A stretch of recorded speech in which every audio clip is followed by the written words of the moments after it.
Praise the lord. యేసుక్రీస్తు నామంలో Jesus wonders channel తరపు నుంచి అందరికీ వందనాలండి.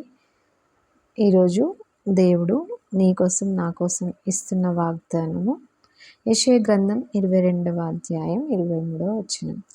దిట్టమైన చోట మీకు కొట్టినట్లు నేను అతనిని స్థిరపరచెదను. దేవుడు మనకు ఈరోజు బలమైన వాగ్దానం ఇస్తున్నాడు.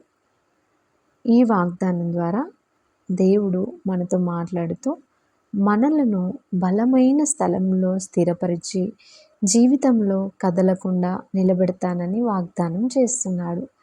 మన పరిస్థితులు మారిన దేవునిపై నమ్మకం ఉంచిన వారిని ఆయన దృఢంగా స్థిరపరుస్తాడు. మన జీవితంలో ఎలాంటి పరిస్థితులు వచ్చినా దేవుడు నిన్ను నన్ను కదలనివ్వకుండా స్థిరపరుస్తాడు. దేవుడు ఈ వాగ్దానాన్ని దీవించునుగాక. ఆమేన్.